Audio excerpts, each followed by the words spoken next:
Minha irmã escondeu drogas no meu quarto e chamou a polícia. Meus pais, sabendo que eu era inocente, ainda assim a apoiaram como testemunhas. Disseram que eu devia assumir a culpa. Mas aí, meu advogado mostrou algo a eles. Minha mãe empalideceu na hora. Meu pai perdeu a fala. Não parecia o dia em que minha vida desmoronou. Não teve trilha sonora, nem aperto no estômago, nem aquele arrepio na nuca que dizem sentir quando algo terrível vai acontecer. Era só uma terça-feira comum. Daquelas que começam entediantes e seguem assim até que, de repente, tudo vira de cabeça para baixo. Se eu soubesse o que me esperava, que na hora do jantar eu estaria algemado, com meus pais acenando educadamente enquanto eu era levado preso no próprio corredor, talvez eu tivesse escolhido meias sem furos. Mas eu não sabia. Não até ouvir a batida na porta. Eram dois. Um alto, o outro com corpo de professor de educação física e uma expressão que esqueceu como sorrir. Uniformizados, calmos, treinados. Claire Reynolds. Minha boca secou. Não por culpa, mas porque ninguém espera ver policiais na porta como se tivesse pedido por eles num cardápio. Sim, respondi, meio afirmando, meio perguntando. Recebemos uma denúncia sobre substâncias ilegais neste endereço, disse o alto, como se recitasse um menu. Gostaríamos de entrar. Atrás deles, a rua parecia a mesma de sempre. Mesma caixa de correio, mesma árvore, o mesmo cachorro do vizinho espiando pela cerca.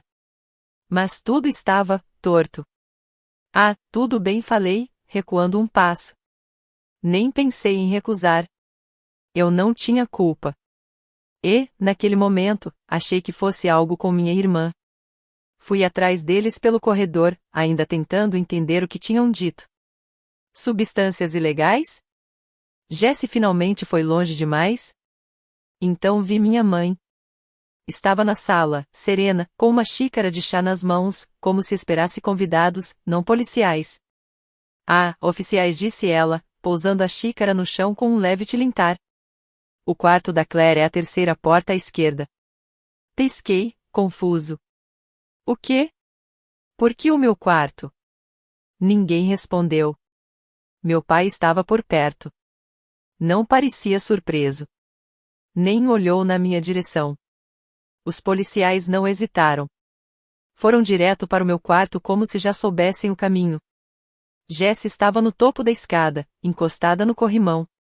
Cabelo preso, moletom, leggings, celular na mão. Não disse nada. Nem piscou. Benny, meu velho cachorro, levantou a cabeça quando eles entraram. Não latiu. Só abanou o rabo uma vez, devagar, como se não tivesse certeza se aquilo era um momento de alegria ou de alerta.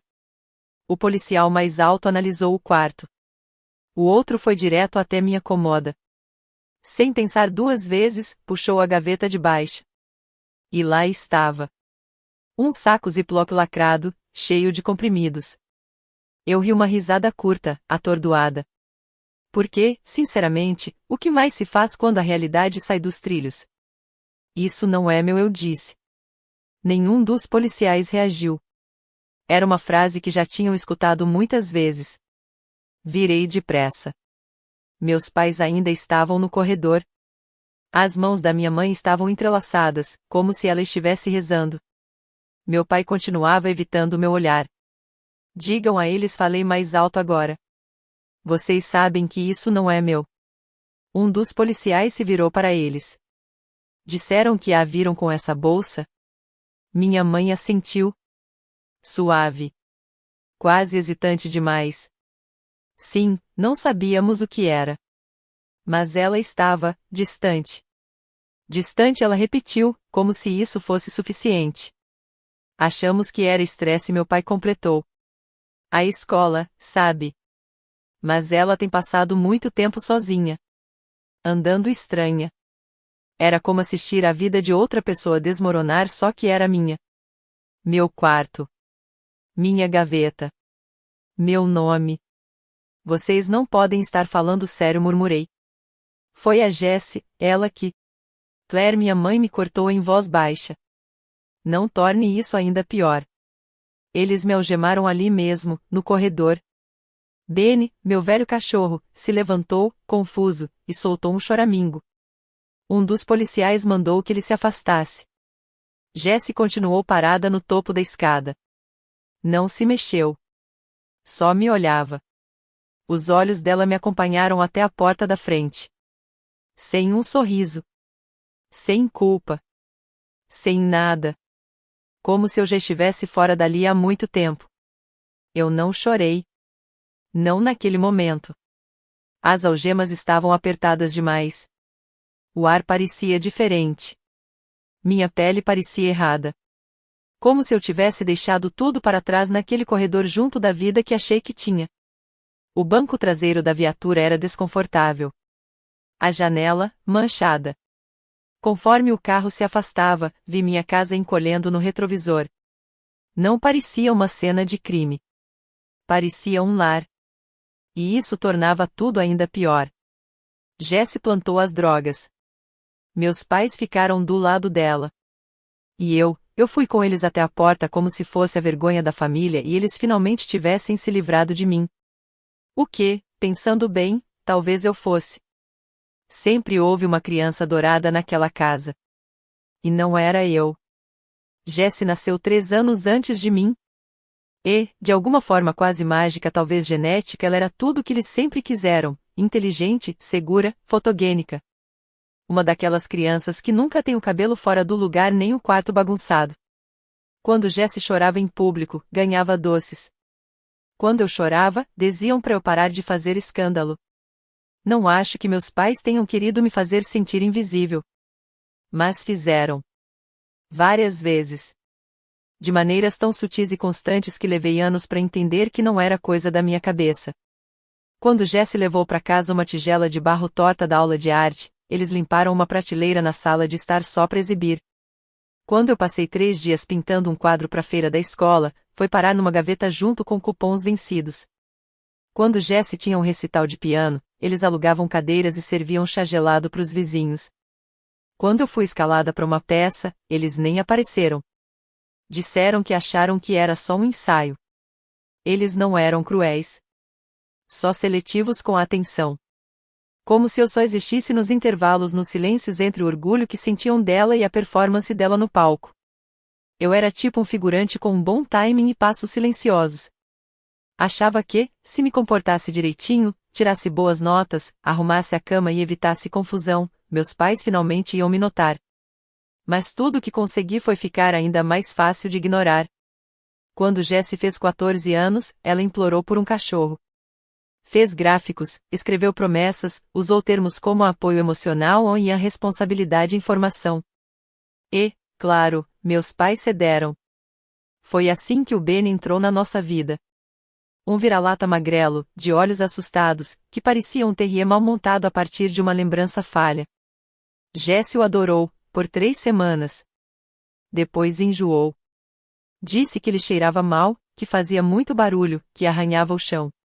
Meus pais assentiram com a cabeça, sérios, e começaram a ligar para abrigos. Eles chegaram a dizer: bem, se ninguém quiser, vamos ter que sacrificá-lo. Como se estivessem falando de um liquidificador quebrado.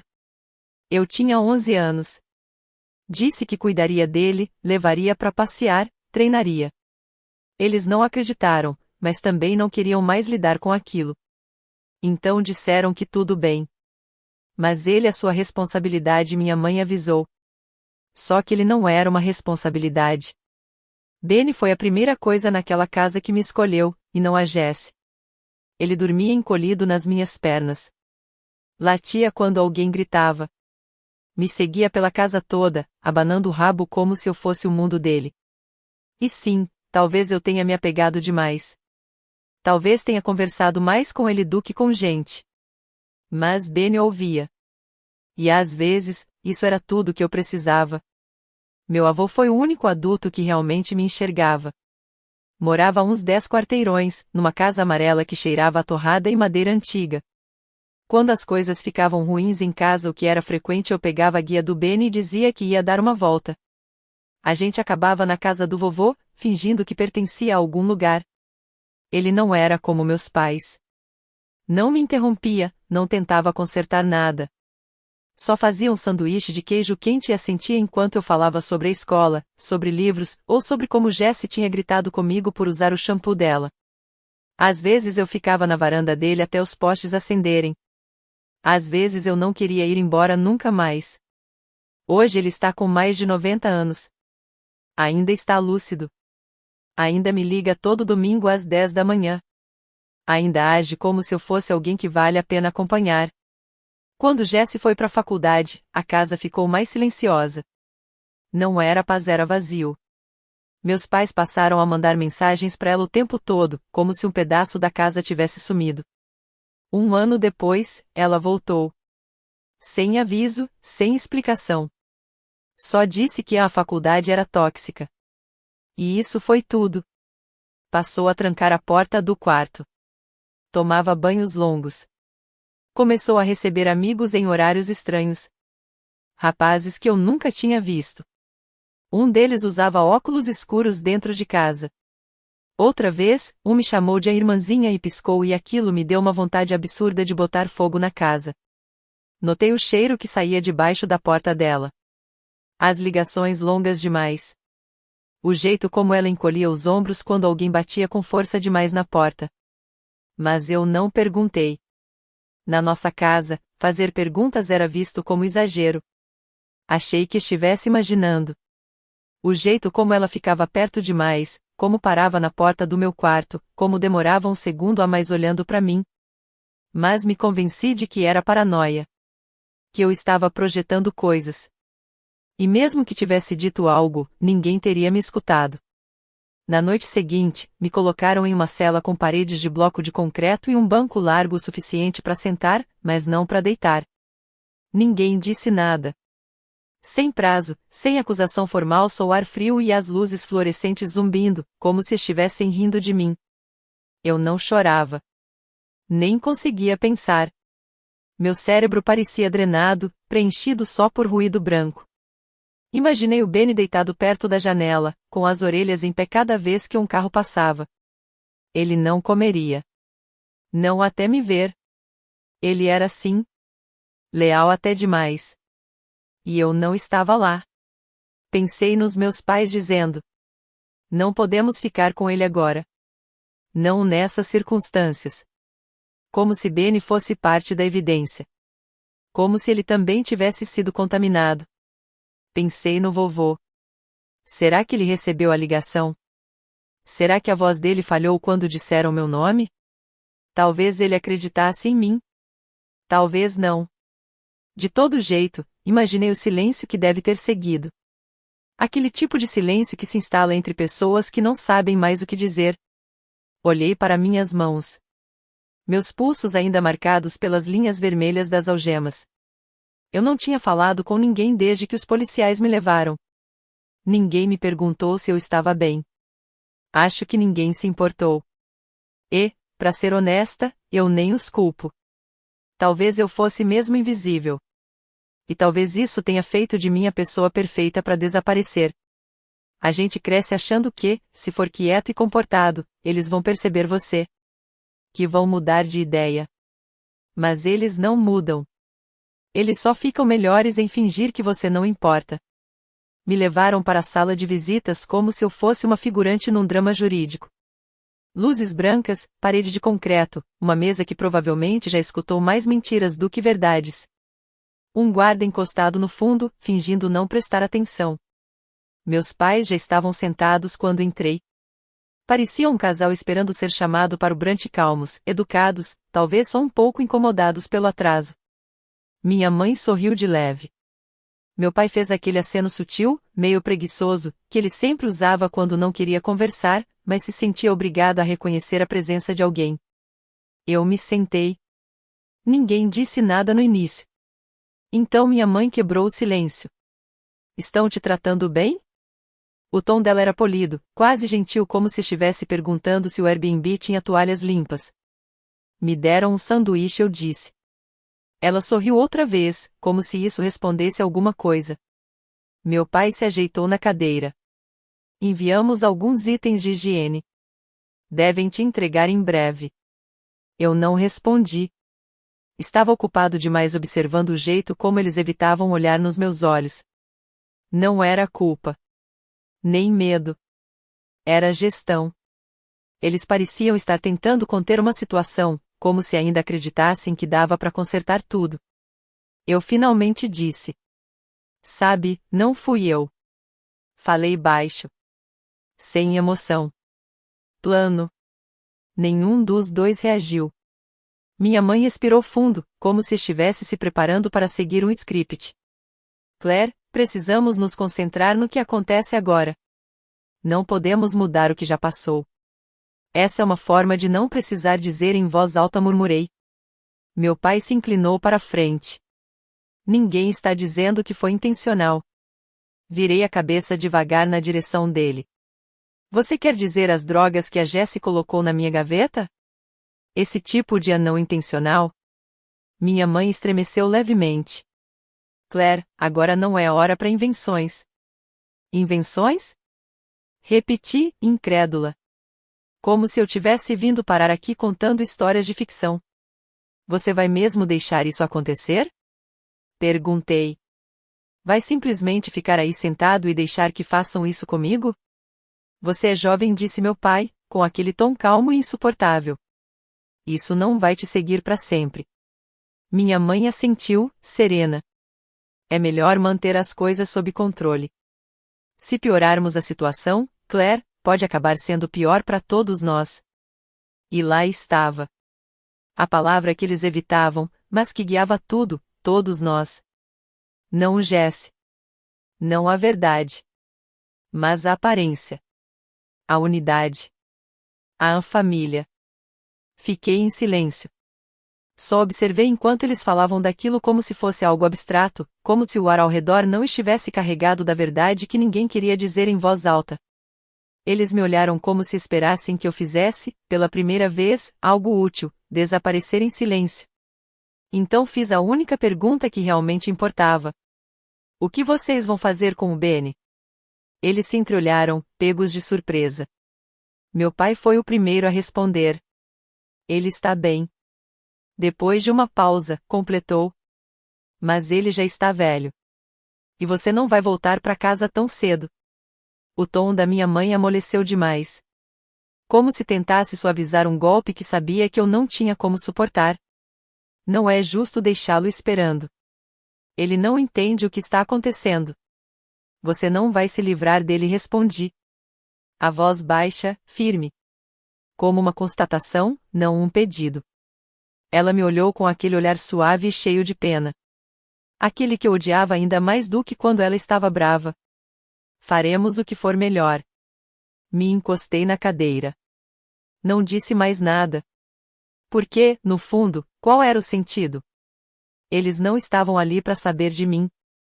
Estavam ali para me entregar o roteiro e deixar claro sem precisar dizer que já estavam no meio do segundo ato. Se levantaram para ir embora. Minha mãe hesitou por um instante e disse, como se estivesse fechando uma cortina. Encontramos alguém para te representar. Uma advogada. O nome dela é Emily. Ela é muito capaz. Capaz de quê? Perguntei. Mas eles não esperaram por uma resposta. Foram embora. No dia seguinte, conheci a advogada. Bom dia. Emily parecia alguém com algo a provar e pouco tempo para perder. Meus pais provavelmente acharam que isso a tornava inexperiente, fácil de manipular. Mas havia algo nela, algo que parecia não estar disposto a recuar. Ela usava um blazer grande demais para os ombros e carregava um caderno espiral no lugar de um laptop. Não sorriu ao se sentar. Claire, disse ela, lendo meu nome numa pasta fina. Revisei o relatório e conversei com seus pais. Aposto que sim, pensei. Eles estão muito preocupados, continuou. Disseram que esse tipo de comportamento é atípico, mas também que você tem se mostrado retraída. Você tem se sentido isolada ultimamente? Ela perguntou. Olhei para ela e pisquei. Porque aprendi, há muito tempo, que manter a boca fechada era mais seguro. Ela arqueou as sobrancelhas, mas não insistiu. Quero revisar as evidências com você, continuou. Precisamos falar sobre o item encontrado na sua cômoda. Eu não coloquei aquilo lá, respondi. Foi a minha irmã. Foi a Jessie. Houve uma pausa. Não muito longa, só bastante para pesar no ar. Você está dizendo que sua irmã plantou aquilo lá? Sim. E seus pais? Eles sabem? Sabem. Estão ajudando ela a encobrir. Emily entrelaçou as mãos sobre a mesa. Você tem alguma prova disso? Abri a boca, e fechei de novo. Então me lembrei. Como um estalo, uma faísca. O urso. Aquele estúpido urso de pelúcia na minha estante, com uma microcâmera escondida no olho. Sensor de movimento. Grava direto num cartão micro SD. Barato, coisa de $30 na internet. Sem Wi-Fi, sem nuvem. Simples. Comprei no ano passado, quando Benny começou a ter umas convulsões leves. Só queria conseguir observar ele quando eu não estivesse por perto. Depois da escola, eu tirava o cartão e conferia as imagens no meu notebook. Não era nada tecnológico demais. Nem era muito bom. Mas funcionava. Nunca contei pra ninguém. Não porque fosse um segredo, mas porque ninguém se importava com o Benny. Só eu. E se soubessem que eu tinha uma câmera no quarto, eu nunca mais teria paz. Mas, ela ficava virada direto pra comoda. Dava visão total do quarto. Se Jess entrou lá enquanto eu não estava, talvez tenha sido gravada. Senti o coração disparar, mas mantive o rosto impassível. Se eu contasse a Emily ali, e ela falasse com os meus pais, talvez a filmagem sumisse antes que alguém pudesse conferir. Eu precisava chegar lá primeiro. Eles me deram um telefonema. Eu usei. Minha melhor amiga atendeu no segundo toque. Oi, falei. Preciso de um favor. É urgente. Ela perguntou se eu estava bem. Eu disse que não. Tem um ursinho de pelúcia na minha estante. Aquele com laço vermelho. Dentro dele tem uma câmera. Grava tudo. Preciso que você vá até minha casa, pegue o Benny e leve o urso com você. Hoje? Sem perguntas. Só, vá. Houve uma pausa. Então ela respondeu. Ok, já estou cuidando disso. É sério, insisti. Não conta pra ninguém. Não deixa isso aí. Não vou, ela garantiu. Desliguei. E pela primeira vez em dias, respirei de verdade. Eu não sabia o que a filmagem mostraria. Nem se o cartão ainda funcionava. Mas era algo. Um fio. A única coisa nesse pesadelo inteiro que ainda podia ser minha. Algo que eu podia puxar. Eles achavam que eu ia cair em silêncio. Esqueceram quem eles criaram. Talvez a câmera estivesse desligada. Talvez o cartão estivesse cheio. Talvez a Jessie já tivesse encontrado e apagado tudo. Talvez o urso só estivesse lá, piscando pro nada como sempre. Inofensivo. Inútil. Mas uma coisa que não podia me proteger. Eu não sabia. Então esperei. Horas. Um dia inteiro. Fiquei olhando para as paredes daquela cela, pensando em todas as versões da minha vida que estavam acontecendo sem mim. Benny no abrigo. Meu avô ouvindo só metade da história. Meus pais me reformulando em algo mais fácil de aceitar. Então, finalmente, um policial chamou meu nome e disse que meu advogado me aguardava. Me levaram para uma sala pequena, de concreto, com uma mesa e duas cadeiras. Laia já estava lá. Folheava uma pasta com a calma entediada de quem esperou demais. Ela ergueu os olhos, largou a caneta e disse: Temos algo. Você vai querer ver. Ela não me mostrou a gravação. Só contou o que estava nela. Jessie. No meu quarto. A gaveta. Os sacos Ziploc. Tudo registrado. Com data. Com hora. Está claro, disse Laia. Foi intencional. Sem margem para dúvidas. Eles já sabem? Perguntei. Ainda não respondeu Laia. Mas vão saber. Ela havia agendado uma reunião. Tecnicamente, uma conferência pré-julgamento. Apenas para alinhar a narrativa da família antes que qualquer outra medida fosse tomada. Profissional. Neutra. Meus pais concordaram. Jesse também. Nos colocaram numa sala pequena do tribunal, daquelas com móveis laminados, iluminação fraca e cheiro de café velho. Tudo bege, tudo zumbindo baixinho, como se até as paredes estivessem exaustas de ouvir mentiras. Laia e eu já estávamos sentadas quando eles chegaram. Minha mãe entrou primeiro, blusa impecável, queixo erguido, postura ensaiada, como se tivesse treinado no carro o jeito certo de parecer preocupada. Meu pai veio logo atrás, o rosto indecifrável. E então Jesse, braços cruzados, moletom escondendo as mãos, como se pudesse desaparecer se ficasse pequeno bastante. Sentaram-se à nossa frente. Laia abriu a pasta. Fria. Precisa. Sem sorrisos de cortesia. Antes de começarmos, disse ela, gostaria de compartilhar uma pequena evidência em vídeo. Girou o notebook em direção a eles e deu play. Na tela, Jesse entrava no meu quarto com naturalidade desconcertante. Sem hesitação, só um leve nervosismo. Olhou ao redor, parou na porta por um instante e foi direto à cômoda. Tirou um saquinho Ziploc da manga, abriu a gaveta de baixo e o colocou lá dentro. Não tocou em mais nada. Não hesitou. Não demonstrou culpa. Depois saiu. A marca de tempo estava ali, um dia antes da minha prisão. O rosto da minha mãe perdeu a cor. Não como quem vê um fantasma, mas como quem percebe que virou um. A boca dela se abriu, e fechou de novo. Os olhos foram até Jesse, depois desviaram. Meu pai se inclinou para a frente, cotovelos nos joelhos, como se encarando o notebook com força pudesse fazer a tela mentir. Jesse continuou sentada. Dura. Assistindo à própria traição em tempo real.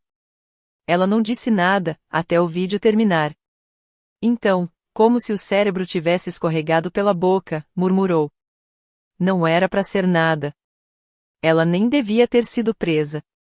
Laia virou a tela de volta para si. Gostaria de revisar suas declarações? Perguntou, com calma cirúrgica. O silêncio rachou. Minha mãe foi a primeira a quebrá-lo.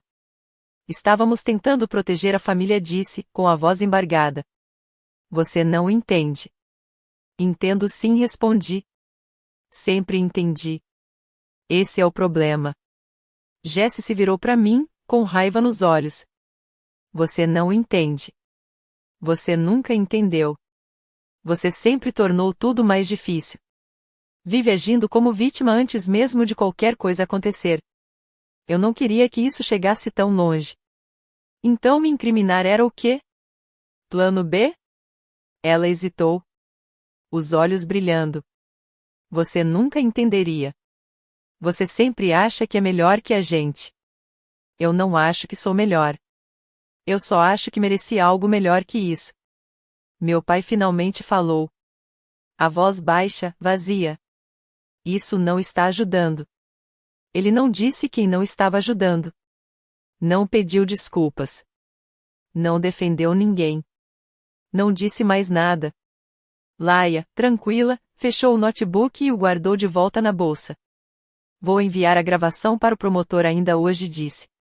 Tomaremos as providências para retirar todas as acusações contra Claire.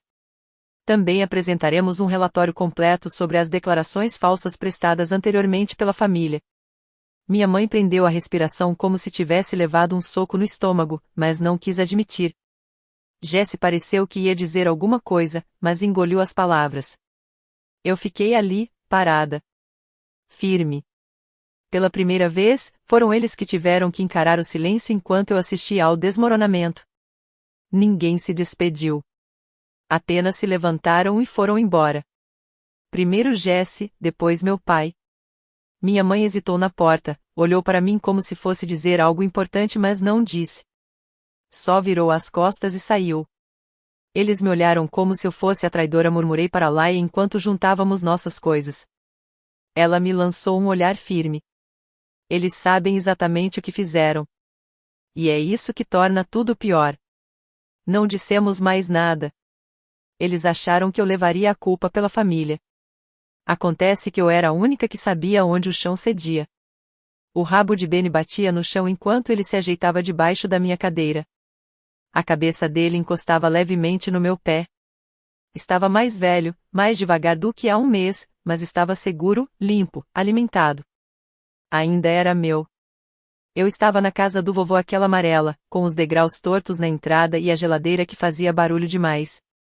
Ele me entregou um copo d'água e sentou-se à minha frente como se fossemos conversar sobre o clima.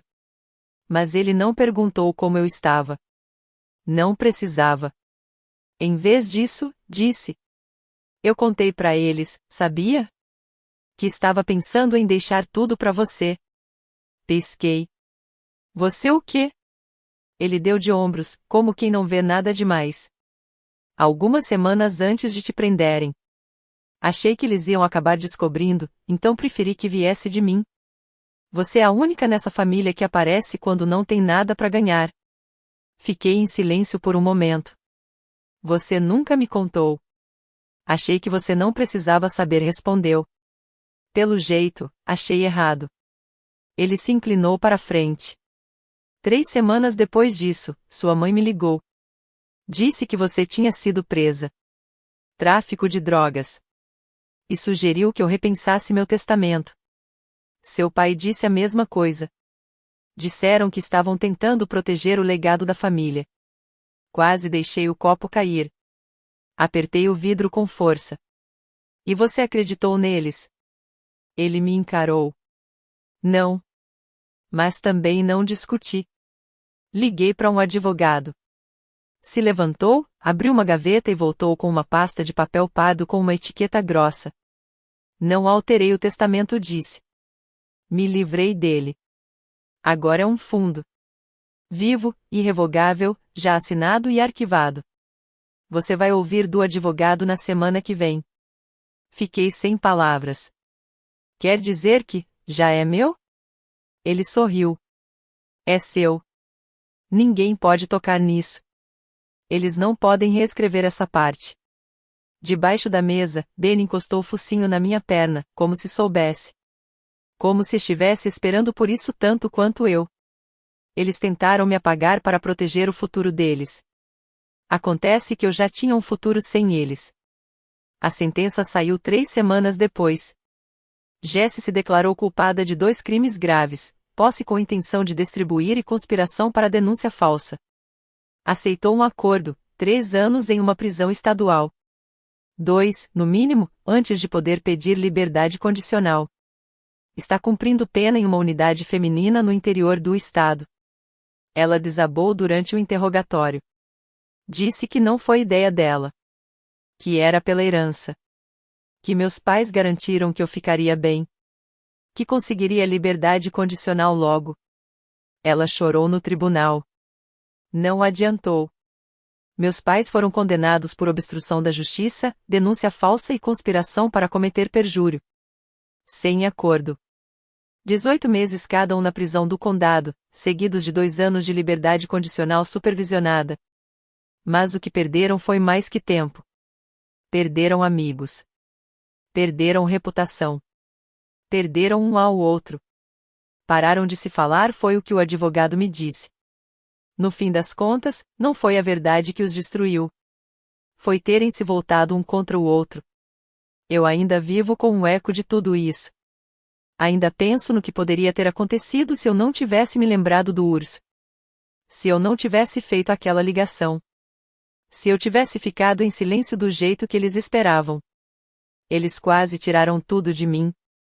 Meu nome, meu futuro, até mesmo as pessoas que eu amava. Quase. Mas não conseguiram. E você? Acha que eu fiz o certo? Fui longe demais, ou não o suficiente? Me conta nos comentários. E se ainda não fez isso, não esquece de curtir e se inscrever.